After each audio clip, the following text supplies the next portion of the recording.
Assalamualaikum warahmatullahi wabarakatuh, everybody. Welcome to the first course video of CSE 110. Even though actually I wasn't planning to do videos on 110 because everybody actually survives it somehow, but still I have seen that many people try but still face problems on dealing with 110. Some basic things. So in this one video probably I'll just start from scratch, and inshallah I'll be showing you all basic things, even some unnecessary things, to help make this beautiful compiler called DrJava your best friend, so you don't have to ask the guy or the girl beside you, hey, how do you do this, how do you do that in the lab. So before we deal with the program itself, let's have a look at this part over here, which is JDK 8065. Many of you will face a problem over here, and if you don't know how to solve it, then there's a fact that it actually works with that Eclipse compiler or something that you will see. Sometimes in lab you will see that there's JDK 7 but it's not compiling. In that case, just change to the other JDK. But if you don't have any JDK and you have something called Eclipse compiler or something, your program should still work fine. If it doesn't work, then you will have to click the link in the description below, go to my Google Drive folder, and there you will find a folder called software, and then there's a Java installation file which installs JDK 8065. Install that and then run DrJava, and you will see this over here, this JDK 8065. If you still face problems with that, the comment section is free, they don't charge you, so feel free to comment. Okay, I don't think you'll face problem with that, but if you do, feel free. And now let's have a look at this stuff over here. We don't need to go to everything. Basically, new is new, just like Microsoft Word, you'll start something. Nothing much to show you over here except save. You can save that, it's auto, it's nothing much. Many of you may wonder that where did I get these number lines, and your lab teacher will tell you, go to the edit button, there's a preferences button, and then you go there, and then you'll see these fonts, and then here you can change your fonts. If you have this very small font, you can change it over here. Okay, to get the full view, you can change the font of the line numbers and any kind of font related stuff, you can do it over here. If you feel like bored, you can even change colors, and you have all kinds of things. Okay, I'll show you something, nothing necessary over here, not over here, not over here, not over here. Okay, that's pretty much, I think. Okay,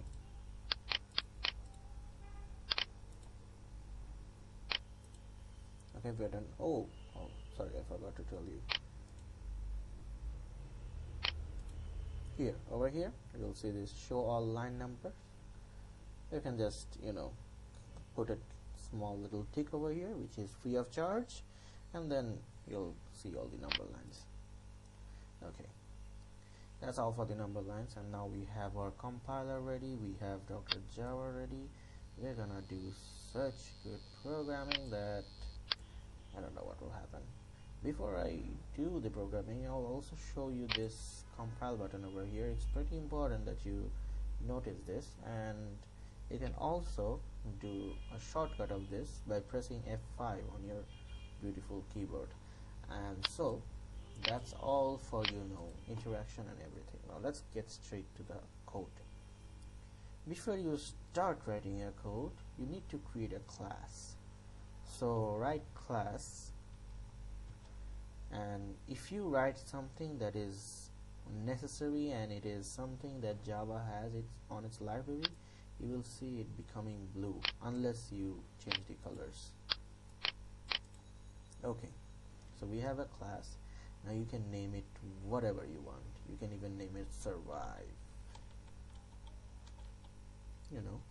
but you have to note that it cannot start with numbers. In that case, your class is invalid. Also, It cannot start with weird symbols, you know, like this, like this, like this. They'll think it's a string, so they'll show you a pink color. So don't do that. And there cannot be a space. For example, you cannot name your class Survive CSC. You can, but you cannot have this space over here. This guy is the problem. So you can either use a hash or you don't use anything. Like this. I don't even know. Maybe you can't even use a hash probably. Anyways, so that's the class name. You can name it whatever you want. That's why I named it whatever I want. And these two parameters, keep them in mind. Okay, next, this is something you need to memorize now. If you really want to know what this is, you will have to go to 111 and watch the video on static and stuff like that. This is something you must have in every Java program. In any programming language, there is something that is initially established for your program to run. For Java, this is public static void main. You will be receiving a string, an array, which probably makes no sense to you, RGS, and again 2 brackets. Guys, just memorize this one for now. That's my suggestion. But if you really want to know how this is, what this public part is for, what this static part is for, what this void is for, go and watch the method videos of CSE 111 that I have in my channel, or you can also write public static void main on YouTube, and many others will teach you that too. For C# it would be static void, and for C++ it's completely different. Import iostream using namespace. For C it is includes studio. That's every programming language has one. So some programming languages don't even have one. For example, you have PHP, which only starts with a question PHP. So it varies from language to language. Now that we have this set ready, these are the formal parts. Having a class name, 2 brackets. Now we are ready to do operations. We are ready to write programs. Now suppose we are going to add something, or you know what, you want to print something. That means your program will print. If you have your first lab and they say print hello world or something, that's what we're going to do now. So you write this system dot out dot print. You can write print, you can write print line. The difference is, if you write, I'll show you, wait, have some patience.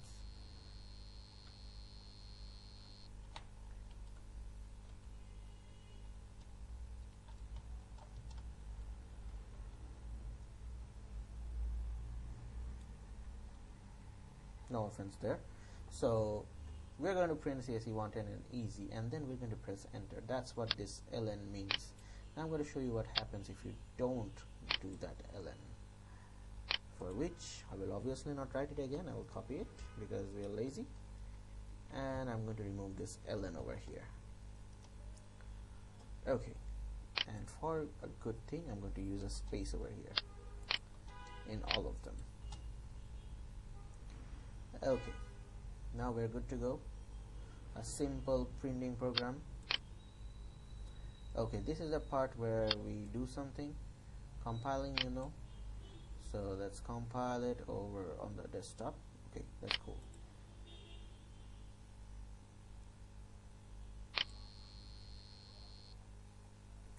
Now what did I do? I pressed compile. I actually didn't press anything. I pressed F5, which is same as pressing this. What you mean by this is, okay, there is my code which I understand, but Mr. Computer, you need to understand what I wrote, and that is why you need to transform this into your own language. That's what literally compile means. But you don't compile for anything. You compile it so that you can run this, which you can do with F2 or this run button over here. Can you see that? Yeah, there's this run button over here. You see that? So you have to press that, or else you can just press F2. Okay, now have a look over here. This is the output panel where you will see the result of your efforts. So CSE 110 is easy, and here these two are printed in a line. Why? We wrote CSE 110 is easy in print line. This ln had caused this, this enter, what we did in Microsoft Word, so which is BR in HTML. So that's why this is on a different line. However, we didn't write ln over here. We wrote system.out.print only. That's why this one didn't cause a line break. And so the next output came in that line because there was no line break. And the space you see over here, it's not auto, it's the space I gave over here. If you remove this, it will be a bigger mess.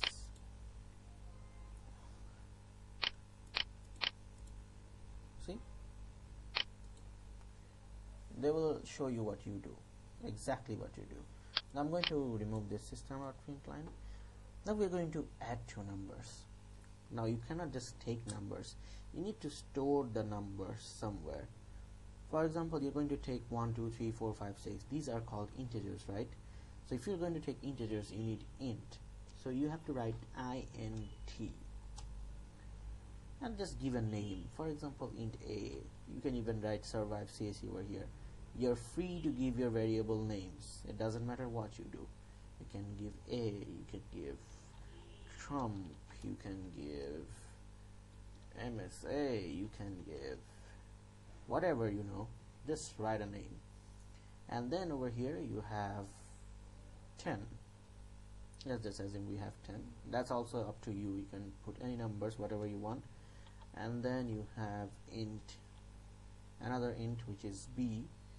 You can also name it as whatever you want, and we're going to put 20 over there. Now we have two numbers and we want to add them. So if you want to add them, then you'll get a number. We have to store that number somewhere as well. So why don't we take an int, which is the sum. Of course, I can rename it as C. It's the same thing. But for me to understand it well, I will name it sum. But if I name it C, nothing changes, because all the computer cares is you have this variable. It doesn't care what's the name. Okay, so for sum I want a. I cannot write this a because Java and most of the programming language is case sensitive. So if it's a big A over here, you'll have to write a big A over here. You can't just write A, and I'll also have to write a B. And then remember these colons I gave every time I did something. That's very important over here as well, you see. So you'll have to put that. Now you know what, I want to see what I have added. So a plus b I have added, and this addition number will be stored in sum, but I want to prove you that, and that is why in system.out.println I will write sum. Now you may ask, why didn't I write this?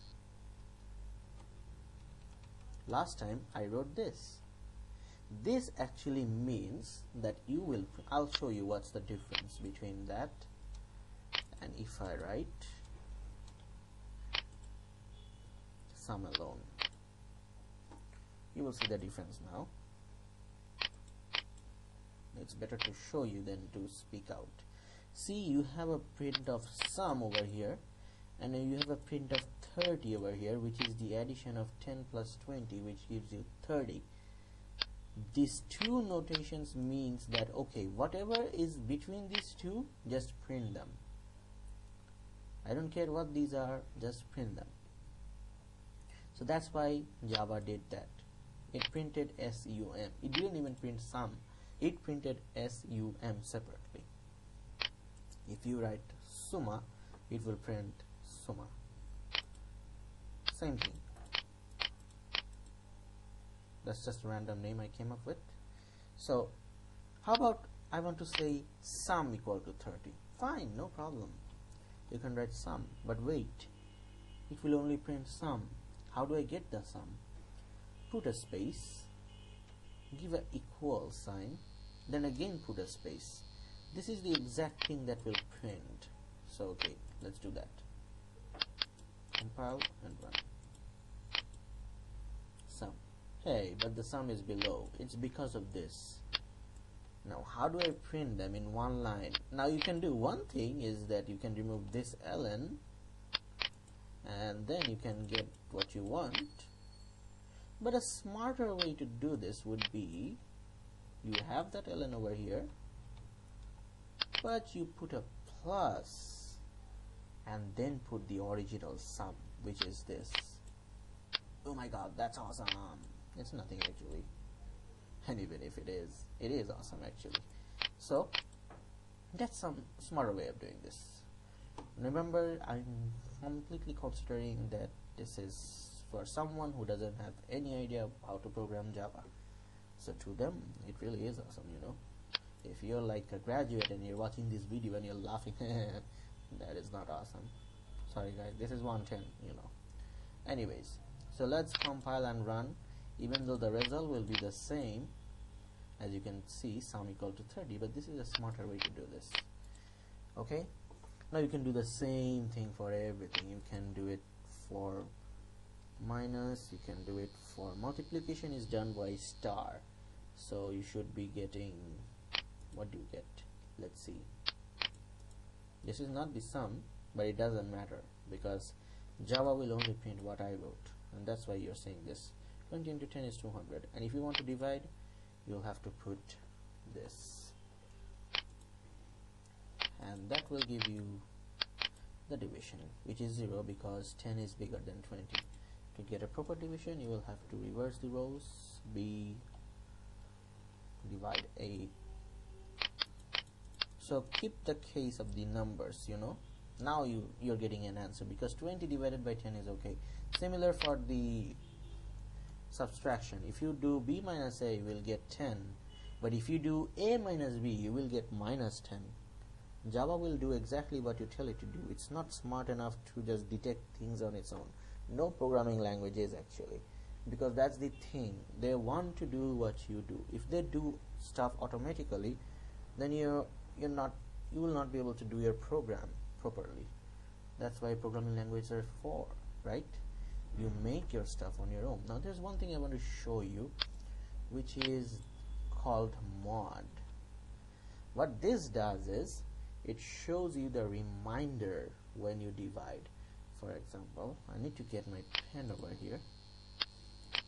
So you have 10, which is divided by 25. Now this will go 2 times 20, and you have this 5. So this is what you will get. If you want 2, you have to write B divided by A. That will give you 2.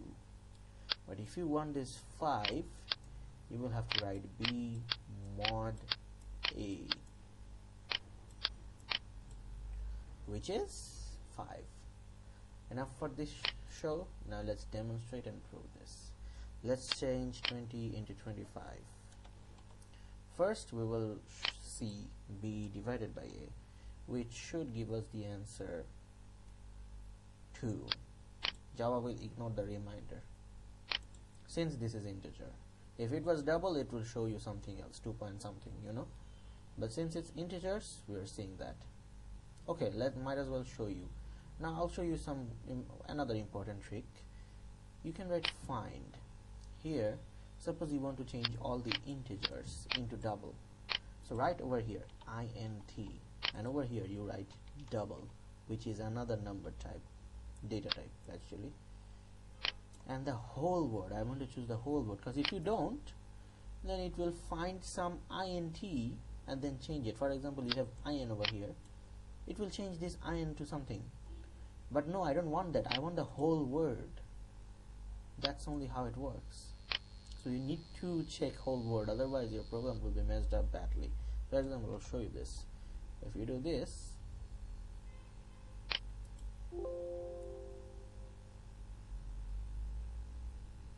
it didn't work. Why?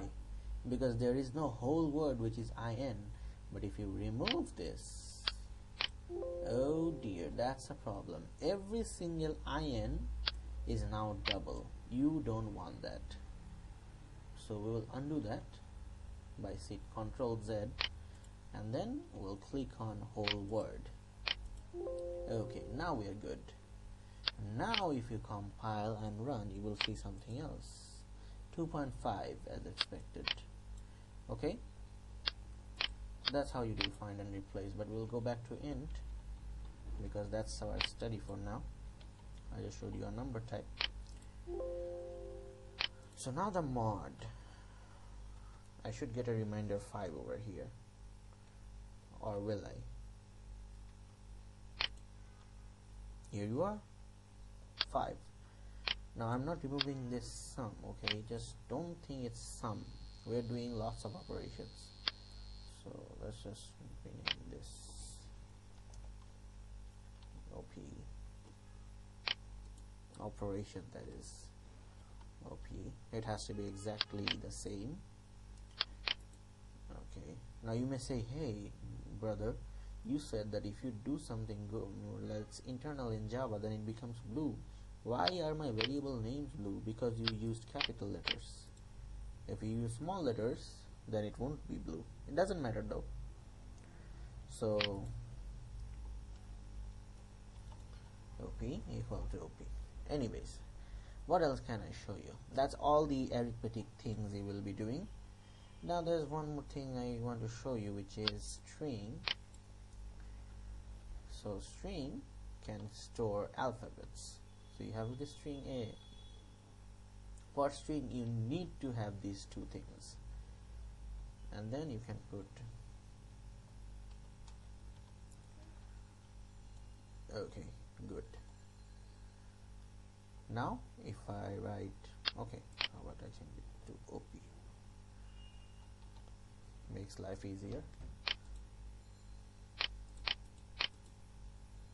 OP equal to survive. That's how you put strings. So we have seen data types, we have seen strings, there's another data type called float, and many other data types. You'll learn them later. And any other concepts? Oh yeah, loops.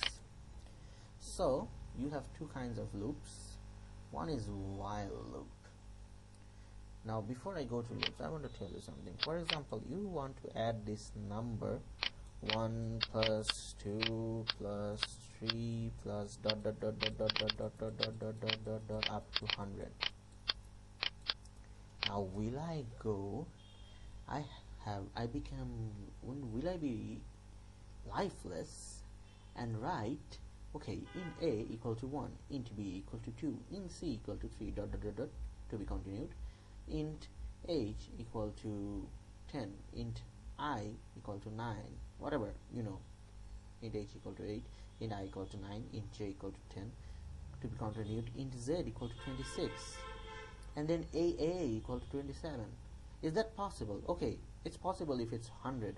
What if it's 1000? What if it's even more? I can't create these much variables because I'm a human being. I can create if I have no life, that is, but I don't want to do that. So what's the solution in that case? I have to get this solved. For example, you have a problem. Let's deal with problems. You have a problem. They say that find the answer of this with the help of a program. In your lab, suppose you have this. Now how do you deal with this? Okay, now here's the fun part. Take one variable, int A again, take it equal to 0. Now while A, okay, I had 100, right? So while A is smaller than 100, I want this step to continue. To give you the good demonstration, let me do it up to 5, just for you to understand. And the problem is 1 plus 2 plus 3 plus 4 plus 5. This is my problem. Anyways, just imagine this is my problem. So until this happens, I want another variable who will store my sum. Just keep it sum, which is also 0.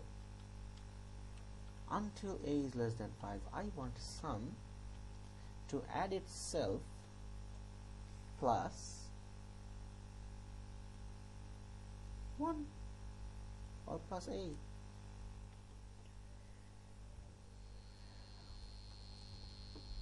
What this will do is, you have sum equal to 0, so sum will be 0 plus a is equal to 0. For the first time it will be 0. Okay, let's put a equal to 1. Your first time this loop will run, you will get 1, but then you need to change a to 1, sorry, a to 2. How do you do that? You can do that in two ways. Number one is a equal to a plus 1. That means every time this sum will be added, a will be added. So let's check this first. They have a problem because OP doesn't exist. Okay, how about you try printing sum? Happy now? No, it's still not happy because I removed a bracket. Okay, happy now? Yeah, it's happy. So let's run this. Okay, I got 10. How did I get 10? Let's do tracing. First I had 1, so when I reached over here it was 0 plus 1, that is 1.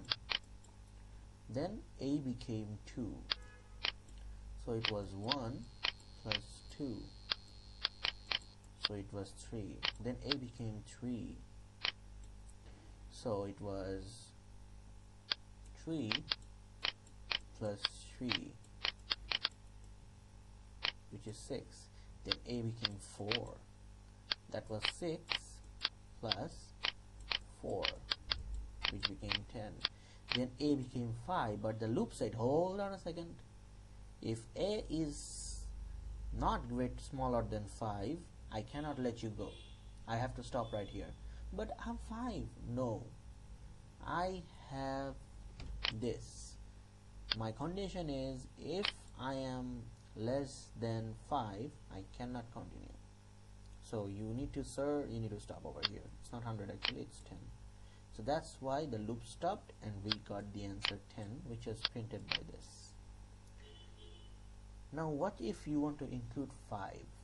That's easy. You just have to write equal to over here. If you do that, then 5 will be included. So let's see what happens then. You should be getting 15, and we did. We got 15 this time, because this time 5 was included, and then it became 6, and then the loop said stop, I cannot let you be more than 5, I'm sorry. And the other way to do this is just write plus plus. This means a equal to a plus 1. Okay, that's all. And then you can also do the same thing in a much easier way, which is called for loop. In this loop you can install variables inside the loop. So you have int a equal to 1 or int x equal to 1 until x reaches 5, which is the same thing, and x will be incremented. Let's remove this a over here.